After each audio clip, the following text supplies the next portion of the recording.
అదే మరి పంచాయతీ రాజ్ శాఖ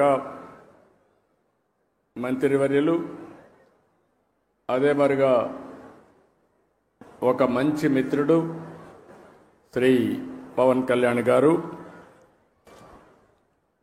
సహచర మంత్రివర్గ సభ్యులు, వేదికపై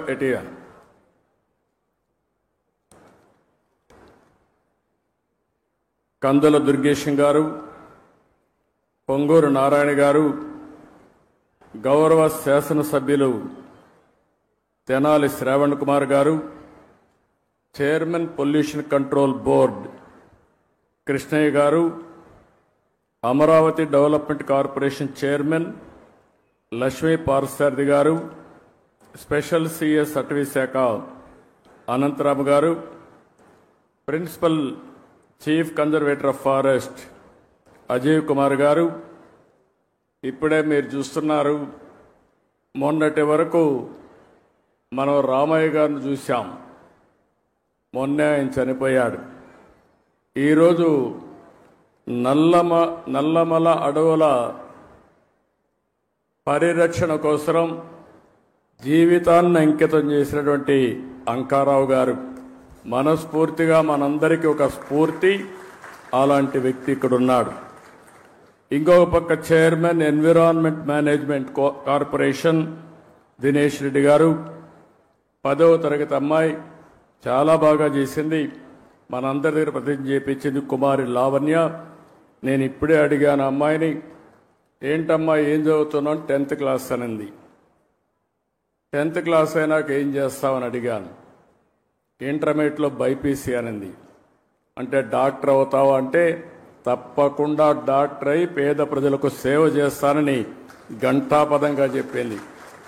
ఒక యాస్పిరేషన్తో చదువుకుంటున్నటువంటి విద్యార్థిని. అదేవిధంగా ఈ కార్యక్రమానికి ఇచ్చేసిన ప్రజాప్రతినిధులకి, పెద్దలకు, ఈరోజు 1000 మంది విద్యార్థులతో మొక్కలు నాటే కార్యక్రమానికి శ్రీకారం చుట్టాం. ఈరోజు మీరు చేసిన కార్యక్రమం అమరావతిలో ఒక చరిత్ర సృష్టించబోతుంది. ఈరోజు ఒక్కరోజే మన మిత్రులు ఉప ముఖ్యమంత్రి గారు చెప్పినట్టు 1 కోటి చెట్లను నాటుతున్నాం. ఈ సంవత్సరం 5 కోట్ల మొక్కలు నాటబోతున్నాం. అయితే ఈ 5 కోట్లే కాకుండా 50% గ్రీన్ కవర్ ఈ రాష్ట్రంలో ఉండాలి. 50% గ్రీన్ కవర్ ఉంటే దానివల్ల ఇంపాక్ట్ ఏ విధంగా ఉంటుందో మనం అందరం కూడా ఆచరించి దేశానికే కాకుండా ప్రపంచానికే ఒక ఆదర్శంగా నిలవాల్సిన అవసరం ఉంది. 1972 నుంచి జూన్ 5వ తారీఖున ప్రపంచ పర్యావరణ దినోత్సవాన్ని ఐక్యరాజ్య సమితి ఆధ్వర్యంలో మనం జరుపుకుంటున్నాం. దీనికి కారణం మీరు చూస్తే ఈ సంవత్సరం ఒక థీమ్ ఇస్తారు, ఎండ్ ప్లాస్టిక్ పొల్యూషన్. ప్లాస్టిక్ పొల్యూషన్ని పూర్తిగా దీన్ని కంట్రోల్ చేయాలి.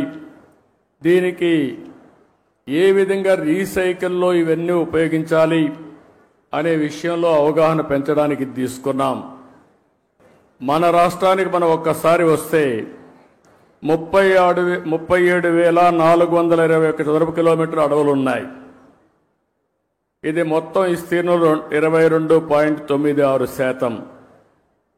ఈరోజు మన రాష్ట్రానికి ఒక పెద్ద అడ్వాంటేజ్ ఏంటంటే అడవుల్లో చెట్లు ఉండడమే కాకుండా రాయలసీమలో నల్లమలై ఫారెస్ట్ ఉంది.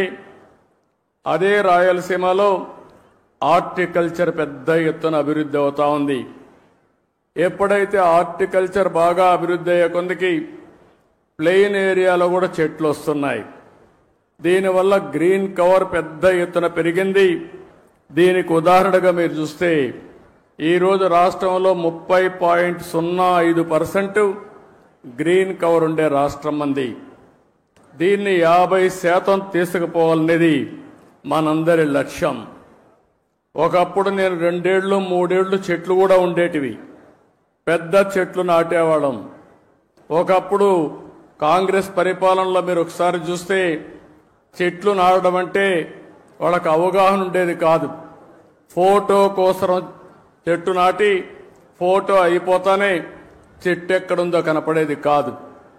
తర్వాత ఇటీవల గవర్నమెంట్ వచ్చింది. వాళ్ళకి చెట్లు అంటే తెలియని గవర్నమెంట్ అది. చెట్టు వల్ల ఉపయోగం తెలియదు, చెట్లు నరకడం తప్ప చెట్లు పెట్టనే గవర్నమెంట్ అది. ఆ రోజు మనం అందరం మాట్లాడుకున్నాం, ఎక్కడన్నా ముఖ్యమంత్రి హెలికాప్టర్లో పోతా ఉంటే కింద నుండే చెట్లన్నీ ఎగిరిపోతాయి. ఈరోజు నేను వస్తున్నా, మా ఉప ముఖ్యమంత్రి వస్తున్నాడు, ఎక్కడైనా ఒక్క చెట్టు నరుకుతున్నావా తమ్ముళ్ళు చెల్లెమ్మలు మీరే చెప్పమని మిమ్మల్ని అందరూ అడుగుతున్నా. చెట్లు పెంచడం బాధ్యత, చెట్లు నరకడం దుర్మార్గం. కొన్ని దేశాల్లో అయితే శాశ్వతంగా జైల్లో పెడతారు చెట్లు నరికితే. చెట్టు నరకాలంటే కూడా ప్రభుత్వ పర్మిషన్ ఇస్తే తప్ప చెట్టు నరకడానికి వీల్లేదు. చెట్టు నరికితే మనిషిని చంపినటువంటి నేరంగా చిత్రీకరించి వాళ్ళపైన యాక్షన్ తీసుకునే పరిస్థితి వస్తుంది. అందుకే నేను మిమ్మల్ని ఒకటే కోరుతున్నాం, 4-5 సంవత్సరాల్లో మన రాష్ట్రం కనీసం 37% గ్రీన్ కవర్ కావాల్సిన అవసరం ఉంది. దీనికి హార్టికల్చర్ డెవలప్ చేస్తాం. ఇప్పుడే పవన్ కళ్యాణ్ గారు చెప్పారు చాలా స్పష్టంగా. ఎప్పుడు కూడా నాకు ఒక అనిపిస్తుంది, ఇవన్నీ మనం అనుకోవడం, ఇవన్నీ కానీ ఆచరించగలిగితే నేను ఒక మాట అడుగుతున్నా ఇక్కడ ఉండే వాళ్ళందరినీ, మీ లైఫ్లో 10 చెట్ల కంటే ఎక్కువ పెట్టి మేము పెంచుతున్నామని వాళ్ళు చేలిపైకెత్తండి. 10 చెట్ల కంటే ఎక్కువ. ఓకే, అందరూ ఆక్సిజన్ తీసుకుంటున్నారా లేదా? గాలి పీలుస్తున్నారా లేదా? మిగిలిన వాళ్ళకి గాలి పీల్చే అర్హత ఉందా? ఇప్పుడు ఏం చేస్తారో చెప్పండి. చెట్లు పెడతారా లేదా? చెట్లు పెట్టే బాధ్యత మీద అవునా కాదా? అవునంటే చేలిపైకెత్తండి. ఇదే నేను కోరుకుంటున్నా. ఒక అవేర్నెస్ రావాల్సిన అవసరం ఉంది. ఈరోజు మీరు ఒక్కసారి చూస్తే ప్రపంచానికి ఒక పెద్ద సవాల్ గ్లోబల్ వార్మింగ్. అంటే వాతావరణం ఉష్ణోగ్రతలు పెరుగుతున్నాయి. దీనివల్ల మీరు చూస్తే వర్షాలు తగ్గిపోతున్నాయి, భూగర్భ జలాలు ఇంకిపోతున్నాయి, సాగు ప్రమాదంలో పడతా ఉంది. తాగునీరు లేకుండా ఎక్కడికక్కడ ఫ్లోరైడ్ కంటెంట్ పెరిగిపోయి అనారోగ్యం పాలవుతున్నాం. దేవుడు అన్ని విధాలా బాగా పుట్టిస్తే ఈ నీరు దాగి వికలాంగులుగా తయారయ్యే పరిస్థితికి వచ్చాం. అందుకే ఇప్పుడే అంకారావు గారి స్టోరీ విన్నాం. మనమందరం చిన్నప్పుడు చదువుకునే వాళ్ళం, నేను కూడా చదువుకున్నాం. ఆ రోజు మీరు చూస్తే ఆ కథ ఒకసారి చూస్తే ఒక వృద్ధుడు చెట్టు పెడతా ఉంటాడు. రాజు అక్కడికి వస్తాడు. ఆ వృద్ధుడికి వయసు అయిపోయింది. అతన్ని చూసి అడుగుతాడు ఆసక్తిగా, నీ వయసు అయిపోయింది, ఇప్పుడు చెట్టు పెడుతున్నావు, ఈ చెట్టు ఫలాలను తింటావా అని అడుగుతాడు. అప్పుడు ఆ వృద్ధుడు చెప్తాడు, మహారాజా పక్కన చెట్టు ఉంది చూడు, మా పూర్వీకులు పెట్టారు, దాని ఫలాలు నేను అనుభవిస్తున్నా, నేను పెట్టే ఈ చెట్ల ఫలితాల్ని నా పూర్వీకులు మా పిల్లలు అనుభవిస్తారని ఆ వృద్ధుడు చెప్పాడంటే అది విజ్ఞతని మీ అందరికీ తెలియజేస్తున్నా. ఆ విజ్ఞతతో మనందరం ప్రవర్తించాల్సిన అవసరం ఉంది. స్వార్థంతో బ్రతకడం కాదు. అలాంటివన్నీ కూడా మనం ఒక్కసారి ఆలోచించుకుని ఆ తాత చెప్పే కథే మనకు ఒక ఆదర్శం. ఇప్పుడు అంకారావు చేసిన పని మనందరికీ ఒక ఆదర్శం అని చెప్పి మీ అందరికీ తెలియజేస్తున్నా. నాకు ఒకసారి ఎప్పుడూ నాకు గుర్తుండేవాడు, ట్రీ మ్యాన్గా గుర్తింపయ్యాడు.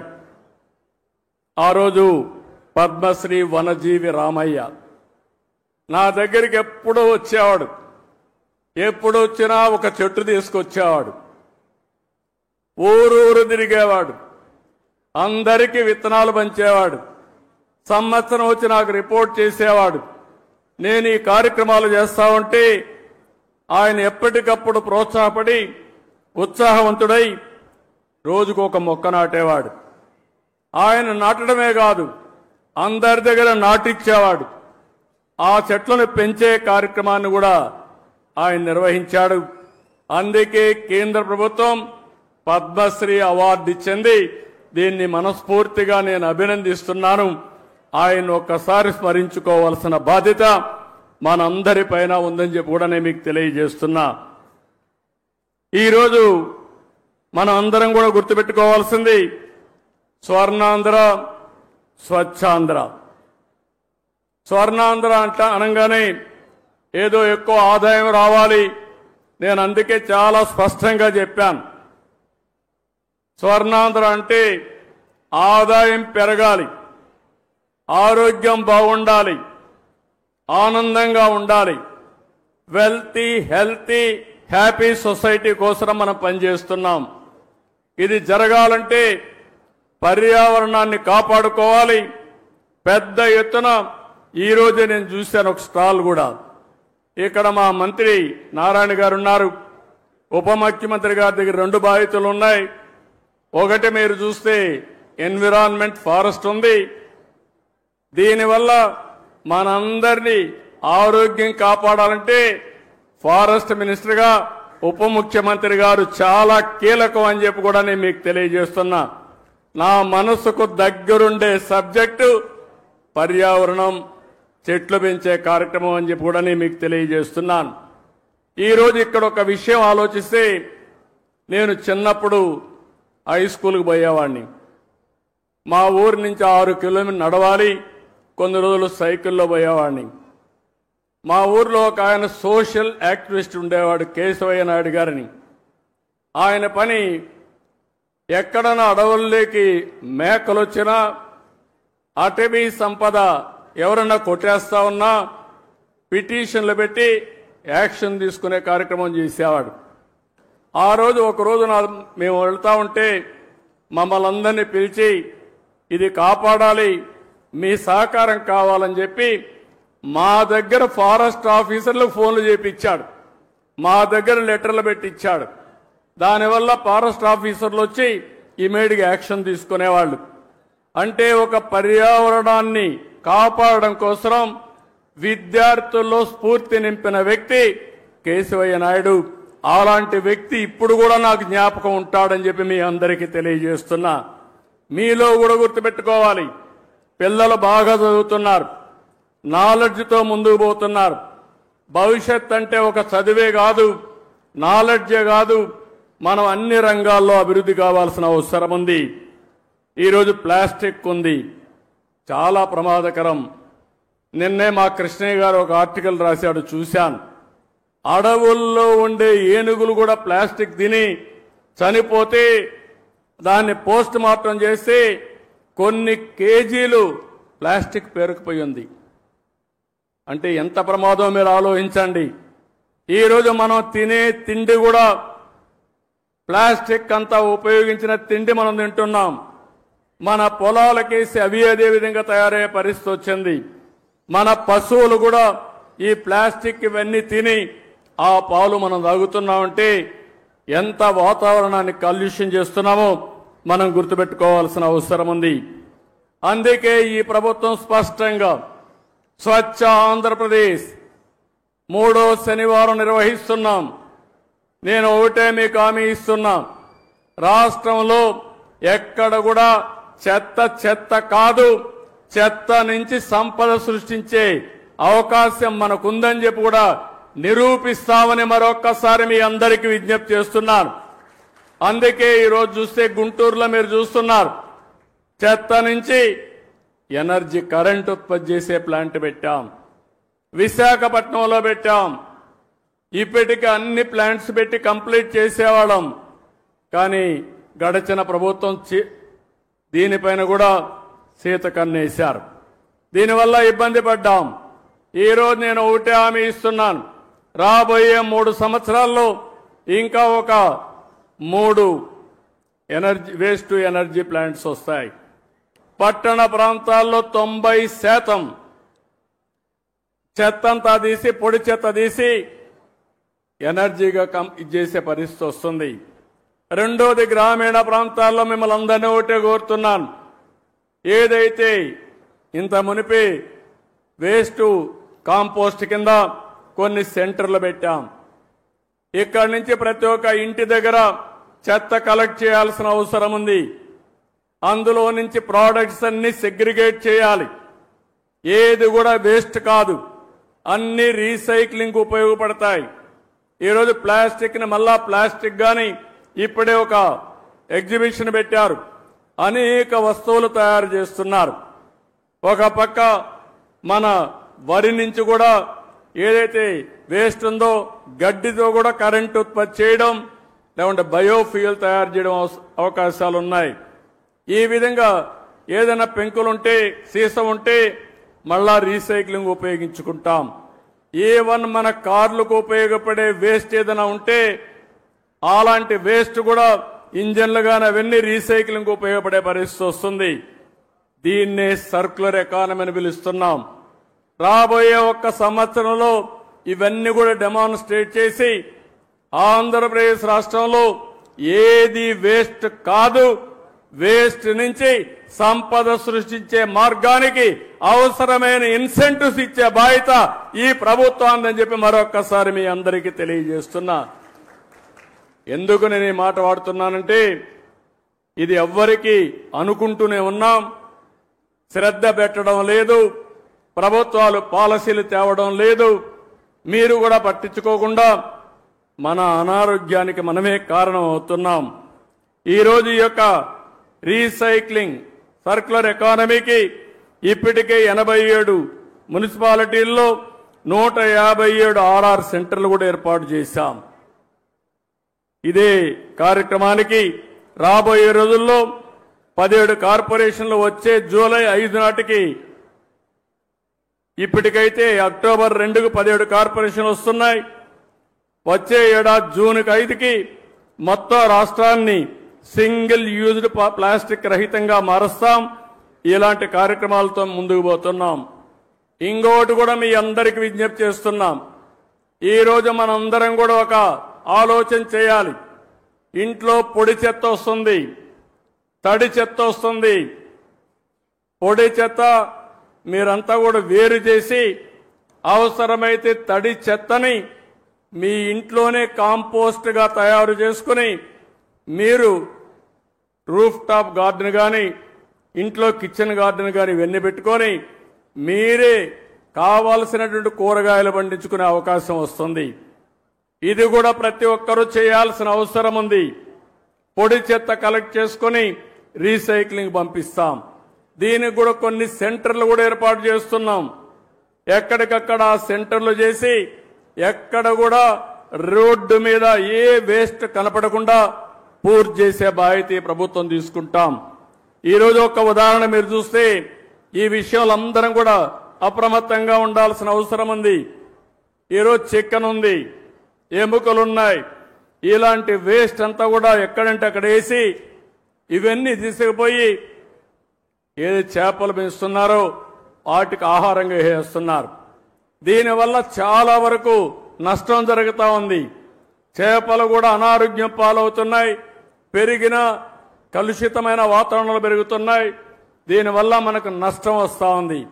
అందుకే కొన్ని అయితే దీన్ని ప్రాపర్గా సర్క్యులర్ ఎకానమీ పంపిస్తే, రీసైకిల్ చేస్తే మంచి ప్రోటీన్గా తయారు చేసే అవకాశం వస్తుంది. ఇలాంటివన్నీ కూడా చేపల నుంచి వచ్చే వేస్ట్ కానీ, చికెన్ నుంచి వచ్చే వేస్ట్ కానీ, మన ఇంట్లో నుంచి వచ్చే వేస్ట్ కానీ ఇవన్నీ కూడా సర్క్యులర్ ఎకానమీ ద్వారా పూర్తిగా మళ్ళా రీసైక్లింగ్ ఉపయోగిస్తామని చెప్పి కూడా నేను మీకు తెలియజేస్తున్నా. ఇంకో పక్క నేను మిమ్మల్ని అందరినీ ఒకటే కోరుతున్నాను.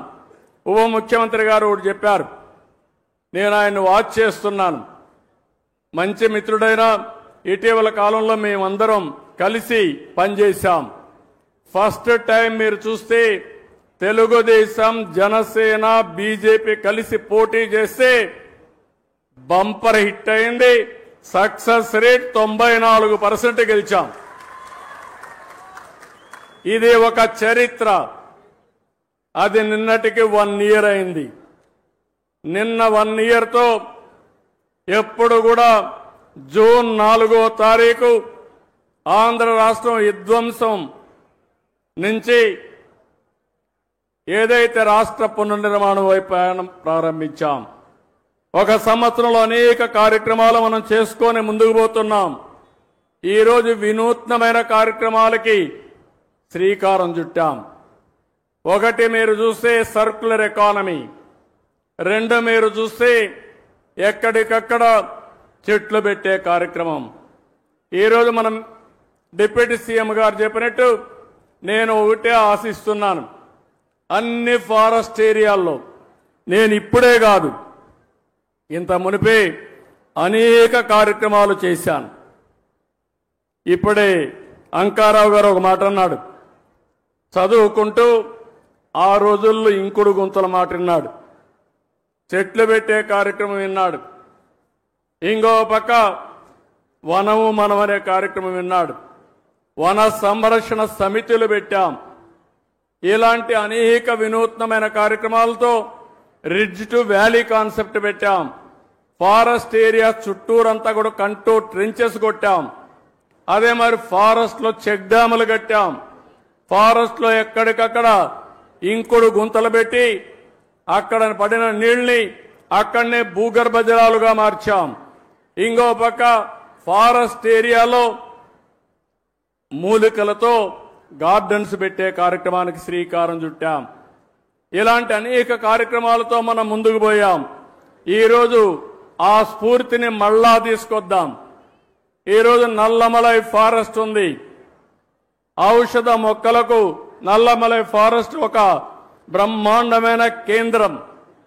ప్రపంచంలో ఎక్కడా లేనటువంటి రెడ్ శాండ్లు ఉండే ఏరియా నల్లమలై ఫారెస్ట్. ఒక్క రెడ్ శాండ్లే కాదు, ఈరోజు ఆ ప్రాంతంలో అనేక మూలికలు ఉన్నాయి. ఈ మూలికలను పరిరక్షించుకోకుండా అనేక ఇబ్బందులు పడుతున్నాం. ఈరోజు ఫారెస్ట్ ఏరియాల్లో ఏవైతే ఫైర్ ఉందో ఇది చాలా ప్రమాదకరం. ఏది తెలిసి తెలియనటువంటి జ్ఞానంతో ఏదో తగలబెడితే ఫ్రెష్గా గడ్డి వస్తుందని అనవసరమైన కార్యక్రమాలు చేసే పరిస్థితికి వచ్చారు. అయితే ఈరోజు మనం ఇంకొక పక్కన చూస్తే ఒకప్పుడు అడవుల్లోకి మేకలు గాని గొర్రెలు పోయేటివి. ఇప్పుడు అడవులకు పోకుండా ఇంటి దగ్గరే పెంచుకునే అవకాశాలు వచ్చాయి. దీన్ని మనం ప్రోత్సహించగలిగితే ఎవరైతే ఈ పశువుల వల్ల ముఖ్యంగా గొర్రెల వల్ల మేకల వల్ల ఆదాయం పొందుతున్నారో వాళ్లకు పూర్తిగా ఇంటి దగ్గరనే పెంచుకునే అవకాశం వస్తుంది. ఒకప్పుడు ఆవులంటే నేరుగా అడవులకు తీసుకుపోయేవాళ్ళం. ఇప్పుడు ఆవులన్నీ ఇంటి దగ్గరనే పెంచుకునే పరిస్థితి వచ్చింది. పాడి పరిశ్రమ పెరిగిందని చెప్పి కూడా నేను మీకు తెలియజేస్తున్నా. ఇలాంటి విధానాలతో మనం ముందుకు పోదాం. ఇంకో పక్క ఒక వినూత్నమైన కార్యక్రమానికి ఈరోజు శ్రీకారం చుట్టారు. మన వాళ్ళు అందరికి కూడా రాఖీలు కట్టడం. రేపటి నుంచి మా చెల్లెమ్మలకు విజ్ఞప్తి చేస్తున్నా, ఏ అన్నయ్యకు రాఖీ కట్టాలన్నా ఆయన మూల నక్షత్రం తెలుసుకోండి, దానికి సూటబుల్ విత్తనాలు ఇస్తాం. మీరు శుభం కోరుకుంటున్నారు, ఇప్పుడు బెస్ట్ విషెస్ ఇస్తున్నారు. కానీ భవిష్యత్తులో ఆయన భవిష్యత్తు బాగుండాలంటే నక్షత్రం, ఆ నక్షత్రానికి ఏ చెట్టు సూటబులో ఆ విత్తనాలతో అతనికి రాఖీ కట్టాల్సిందిగా మిమ్మల్ని అందరినీ కోరుతున్నా. ఈ సంవత్సరమే ఈ ఉద్యమానికి శ్రీకారం చుట్టాలి. ఈ రాఖీ పండుగ నుంచే ప్రారంభించాలి.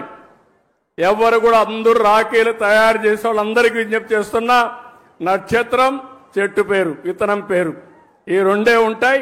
ఇది మీరు నచ్చిన వ్యక్తికి మీరు కట్టేటప్పుడు ఆయన నక్షత్రం కనుక్కొని దాన్నే కొనండి, అదే కట్టండి. దీనివల్ల రాష్ట్రం మొత్తం చెట్లు పెంచడానికి ప్రత్యక్షంగా పరోక్షంగా మీరు కృషి చేసినట్టు అవుతుందని చెప్పి నేను మీకు తెలియజేస్తున్నా. ఈరోజు ఇంకొక పక్కన మీరు చూస్తే నగర వనాలు 61 నగరాల్లో మన నియోజకవర్గాల్లో నగర వనాలు పెట్టారు. ఈ నగర వనాలు 175 నియోజకవర్గంలో పెడతాం. అదే మరి అన్ని నక్షత్రాలకు సంబంధించిన చెట్లు కూడా పెట్టమని చెప్పి అడిగాను. ఇప్పుడే ఫారెస్ట్ డిపార్ట్మెంట్ దానికి ముందుకు వచ్చారు. రాబోయే రోజుల్లో ప్రతి ఒక్క నగర వనాల్లో నక్షత్రానికి అనుకూలమైన చెట్లన్నీ ఉంటాయి. మీరు ఆ చెట్టుకు రాఖీ కట్టడం కానీ నీళ్లు పోయడం కానీ ఆ చెట్టును పెంచి పోషిస్తే మీ నక్షత్ర బలం బ్రహ్మాండంగా పనిచేస్తుంది. మీరు ముందుకు పోవాల్సిందిగానే మిమ్మల్ని కోరుతున్నా. ఎప్పుడు కూడా అన్ని రిలీజియన్స్ కూడా హిందూయిజం కానీ లేకపోతే ముస్లిం ఇది కానీ ఇస్లాం కానీ క్రిస్టియానిటీ కానీ అందరూ కూడా నేచర్ని ప్రేమించమన్నారు తప్ప నేచర్ని ద్వేషించమని ఎవరు చెప్పలేదు. ఈ విషయం కూడా మీరు గుర్తుపెట్టుకోవాల్సిన అవసరం ఉంది. ఈరోజు ఇంకొక పక్కన అమరావతి, ఈరోజు ఒక మంచి కార్యక్రమానికి శ్రీకారం చుట్టాం. అమరావతి రాబోయే రోజుల్లో భావితరాల భవిష్యత్తుకు ఒక దిక్చూతిగా తయారవుతుంది. దేవతల రాజధాని అమరావతి, ప్రజా రాజధాని అమరావతి. ఆ అమరావతిలో మనందరం ఉండడం మనందరి అదృష్టమని మరొక్కసారి మీ అందరికీ విజ్ఞప్తి చేస్తున్నా. ఈ అమరావతి భవిష్యత్తులో ఒక బ్రహ్మాండమైన సిటీగా తయారవుతుంది. అందులో కూడా మీరు చూస్తే బ్లూ సిటీగా, గ్రీన్ సిటీగా, ఒక సుందరమైన నగరంగా ఈ అమరావతిని ఏర్పాటు చేస్తామని మీ అందరికీ విజ్ఞప్తి చేస్తున్నాను. ఈరోజు ఇక్కడ చెట్లు పెట్టాం. ఈ చెట్లయితే 16 రకాల చెట్లు ఈరోజు ఇక్కడ పెట్టడం జరిగింది. మియావాకి జపాన్ గార్డెన్ ఇది. అది 3 సంవత్సరాలు మనం మెయింటైన్ చేస్తే తర్వాత మెయింటెనెన్స్ అవసరం లేదు, ఆటోమేటిక్గా పెరుగుతుంది, బ్రహ్మాండంగా గ్రీనరీ వస్తుంది. ఇది ప్రపంచానికి ఒక ఆదర్శం. అలాంటి మియావాకి గార్డెన్లు ఇక్కడ పెడతాం. ఇది కాకుండా ఇదే సిటీలో కొన్ని దేశాల గార్డెన్స్ కూడా పెడతాం.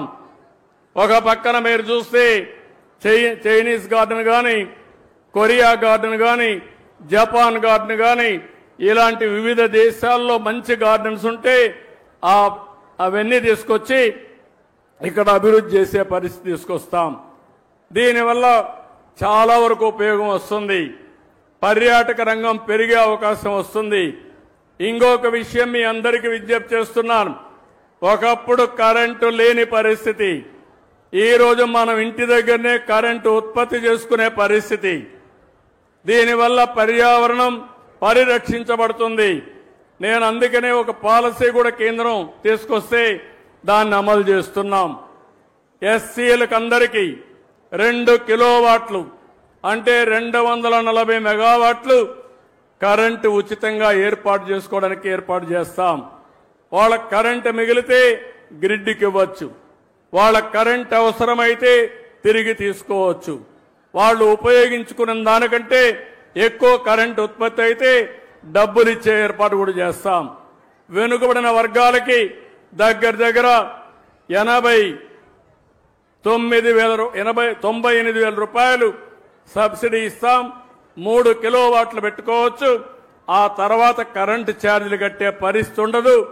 అలాంటి వినూత్నమైన కార్యక్రమాలకు శ్రీకారం చుట్టాం. అదే మరి రైతులందరికీ విజ్ఞప్తి చేస్తున్నా, కుసుమ్ కింద మీరు ఎవరైనా సరే మీ బోర్వెల్స్ కరెంటు కావాలంటే ఫ్రీగా సోలార్ పంప్ సెట్లు పెట్టిస్తాం. మీరు వాడుకోండి, మిగిలిన కరెంటు మీ ఇంటికి వాడుకోండి. ఇంకా కరెంటు మిగిలితే మీ వాహనాల్ని ఈవీఎం కింద కన్వర్ట్ చేసుకునే అవకాశం కూడా మీకుంటుంది. అంటే మీ పంటలు పండించుకోవచ్చు, అదే మరిగా మీ ఇండ్లకు కరెంటు వాడుకోవచ్చు, మీ వాహనాలకి ఉచితంగా కరెంటు వాడుకోవచ్చు, ఛార్జ్ చేసుకోవచ్చు. దానివల్ల ఒక్క పైసా ఖర్చు కాకుండా మీరు ముందుకు పోయే అవకాశం ఉంటుంది. కరెంటు విషయంలో ఈ ప్రభుత్వానికి చాలా స్పష్టత ఉంది. గ్రీన్ ఎనర్జీ రావాలి, థర్మల్ ఎనర్జీ పోవాలి, పొల్యూషన్ పూర్తిగా కంట్రోల్ చేయాలి. తద్వారా జీవితంలో ఎప్పుడు కూడా మీరు గుర్తుపెట్టుకోవాలి, ఎక్కడైతే ఆక్సిజన్ ఎక్కువ ఉంటుందో, ఎక్కడైతే మంచి గాలి ఉంటుందో అక్కడ ఆరోగ్యం బాగుంటుంది. ఆరోగ్యం బాగుండాలంటే అది మన చేతుల్లో ఉంది. పర్యావరణాన్ని కాపాడుకుని చెట్లు గాని పెద్ద ఎత్తున పెంచితే మన ఆరోగ్యం బాగుంటుంది. ఈ విషయం కూడా మీరు గుర్తుపెట్టుకోవాల్సిన అవసరం ఉంది. ఇది కాకుండా రేపు 21వ తారీఖున ప్రధానమంత్రి నరేంద్ర మోడీ గారి ఆధ్వర్యంలో విశాఖపట్నం కేంద్రంగా ఇంటర్నేషనల్ యోగా డే ప్రారంభిస్తున్నాం. మీ అందరూ ఒకటి గుర్తుపెట్టుకోవాలి, ఇక్కడ అడుగుతున్నా, విశాఖపట్నంలో 21న ఇంటర్నేషనల్ యోగా డే ఉందని తెలిసిన వాళ్ళు ఉంటే చేలు పైకెత్తండి. తెలిసిన వాళ్ళు ఓకే, చేలు దించండి. తెలియని వాళ్ళు ఉంటే చెప్పండి. ఎవరో లేరు అంటున్నారు. ఓకే, ఎంతమంది యోగా ప్రాక్టీస్ చేస్తున్నారో చెప్పండి. చాలా తక్కువ. అవసరం లేదనుకున్న వాళ్ళు చేలిపైకెత్తండి. యోగా నాకు అవసరం లేదనే వాళ్ళు ఎవరో లేరు. కానీ కొంతమంది చేయడం లేదు. కొన్ని లక్ష్యాలను పెట్టుకున్నాం. రాష్ట్రం మొత్తం ఆ రోజున 1 లక్ష కేంద్రాల్లో యోగా ప్రాక్టీస్ చేసి గిన్నిస్ రికార్డ్ బ్రేక్ చేయాలని ఒక లక్ష్యాన్ని పెట్టుకున్నాం. విశాఖపట్నం కేంద్రంగా ఒకే సైట్లో 5 లక్షల మంది యోగా చేయాలని అక్కడ నేనుంటా, మిత్రుడు పవన్ కళ్యాణ్ గారు ఉంటారు, ప్రధానమంత్రి నరేంద్ర మోడీ గారు ఉంటారు. ఇంకో పక్కన 2 కోట్ల మంది 1 లక్ష ప్లేసెస్ లో యోగా ప్రాక్టీస్ చేయబోతున్నారు. ఇది ప్రపంచ రికార్డు. ఎక్కడా ఎప్పుడూ జరగని విధంగా 2 కోట్ల మంది మన రాష్ట్రం నుంచి ఇంకా ఇతర రాష్ట్రాల్లో నుంచి కూడా చేస్తున్నారు. ఇది కాకుండా ఇంకొక పక్కన మీరు ఆలోచిస్తే మొత్తం దగ్గర 25 లక్షల మంది యోగా సర్టిఫికెట్స్ తీసుకుంటున్నారు. కనీసం 3 రోజులు ప్రాక్టీస్ చేస్తే యోగా సర్టిఫికెట్ ఇస్తారు. అదే సమయంలో ఆయుష్ ద్వారా యోగాని ప్రతి ఒక్క ఇంటికి చేర్చడానికి ఆఫ్లైన్ ఆన్లైన్ అంటే ఫిజికల్ గా ట్రైనింగ్ ఇవ్వడం, ఓసారి ఆన్లైన్ ద్వారా ట్రైనింగ్ ఇవ్వడానికి కార్యక్రమాలు చేపడుతున్నాం. యోగా అనేది మన జీవితంలో భాగం కావాలి. యోగా ద్వారా మీ ఆరోగ్యాన్ని పెంచుకునే పరిస్థితి వస్తుంది. ఇప్పుడు నేను చెప్పిన అన్ని కార్యక్రమాలు మీరు కానీ కనెక్ట్ చేసుకుంటే మీ జీవితంలో చాలా వెసులుబాటు వస్తుంది. ఒక పక్క గ్రీన్ కవర్ పెంచడం, ఒక పక్క గ్రీన్ ఎనర్జీకి ముందుకు పోవడం, ఇంకో పక్క సర్క్యులర్ ఎకానమీతో అనుసంధానం చేసుకోవడం, ఇంకో పక్క యోగా ప్రాక్టీస్ చేయగలిగితే అదే నిజమైన స్వచ్ఛ ఆంధ్రప్రదేశ్, స్వర్ణ ఆంధ్రప్రదేశ్ అని చెప్పి నేను మీకు తెలియజేసుకుంటూ ఈరోజు దీనికి మేమందరం కూడా ఏమేం చేయాలో చేస్తాం. మీరు కూడా సహకరించాలి. ఆ విధంగా పిల్లల్లో ముఖ్యంగా కోరుతున్నా, నాకు అనిపిస్తుంది మన రాష్ట్రంలో ఉండే పిల్లల్లో ఉండే తెలివితేటలు వేరేది ఇక్కడెక్కడా కనపడవు. అది మన అదృష్టంగా నేను భావిస్తున్నా. నేను ఒకటే చెప్తున్నా, మీ అందరికీ ప్రపంచంలో ఏ అవకాశాలు ఉన్నాయో, ఎలాంటి మార్పులు వస్తాయో ముందే చెప్పే బాధ్యత నాది. దాన్ని ఆచరించి ప్రపంచాన్ని జయించే బాధ్యత ఈ పిల్లలపైన ఉందని చెప్పి మరొక్కసారి విజ్ఞప్తి చేస్తూ ఈరోజు ఈ కార్యక్రమానికి వచ్చిన మిమ్మల్ని అందరినీ పేరు పేరున మనస్ఫూర్తిగా అభినందిస్తూ మళ్ళా పర్యావరణ దినోత్సవం నెక్స్ట్ ఇయర్కి మళ్ళా కలుస్తాం. ఆ మధ్యలో కార్యక్రమాలన్నీ చేపడతాం. ఈ 1 సంవత్సరంలో చేసినటువంటి కార్యక్రమాల్ని, దాని ఫలితాల్ని మళ్లీ రాబోయే సంవత్సరం సమీక్షించుకుంటూ ముందుకు పోతామని చెప్పి తెలియజేసుకుంటూ అందరికీ నమస్కారాలు. జై హింద్, జై జన్మభూమి.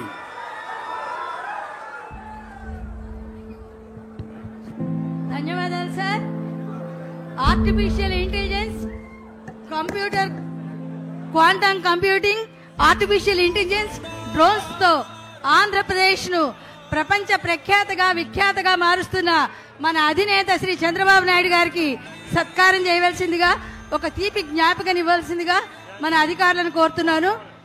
మన ఆంధ్రప్రదేశ్ ముఖ్యమంత్రులు తీపి జ్ఞాపికగా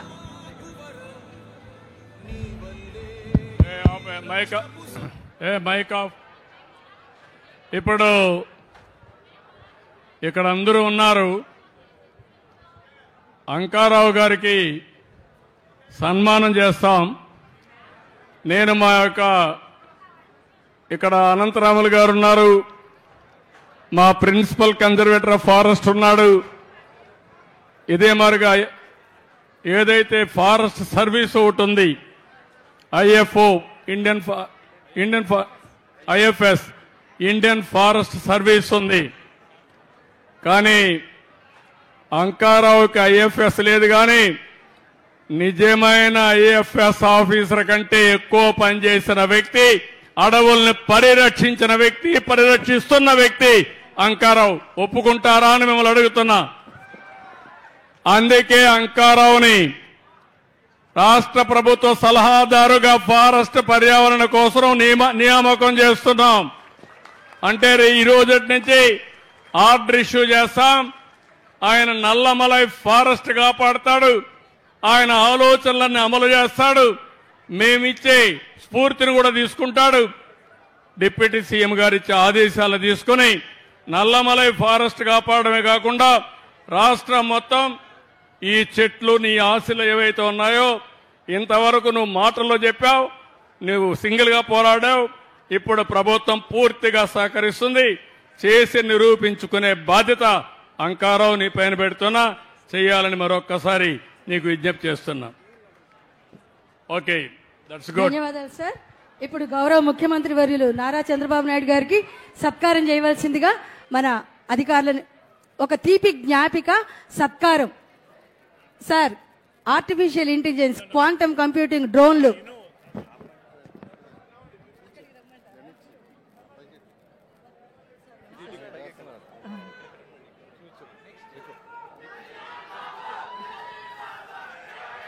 తదుపరి చంద్రబాబు నాయుడు గారికి నవ్యాంధ్ర, దివ్యాంధ్ర, భవ్యాంధ్ర, స్వచ్ఛ, సంతోష, హరిత యోగాంధ్రగా విలసిల్లాలని కోరుకుంటూ వారికి ఒక పచ్చని మొక్కని తీపి జ్ఞాపికగా అందిస్తున్నారు మన నిర్వాహకులు, ఫారెస్ట్ అధికారులు. ఇప్పుడు మన ఉప ముఖ్యమంత్రి వర్యులు నిర్భయత్వం, నిష్కపటత్వం, నిర్మలత్వం, నిర్భీతి వారి సొంతం శ్రీ పవన్ కళ్యాణ్ గారు, అంజనాపుత్రులు, వారికి సత్కారం.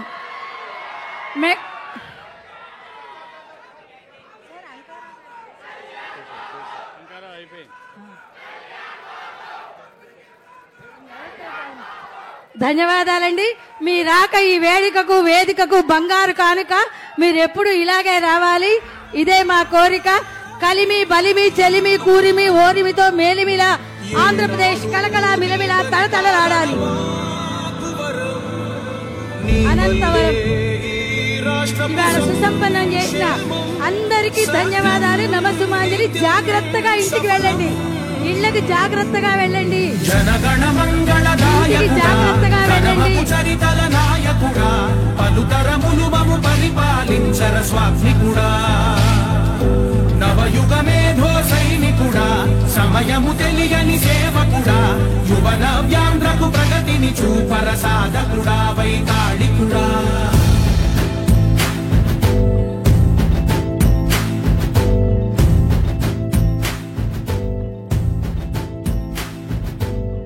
ప్రతి ఇల్లు నిన్నే నిన్నే పిలిచింది, ప్రతి గడప నీకే స్వాగతమంటోంది, ప్రతి మనసు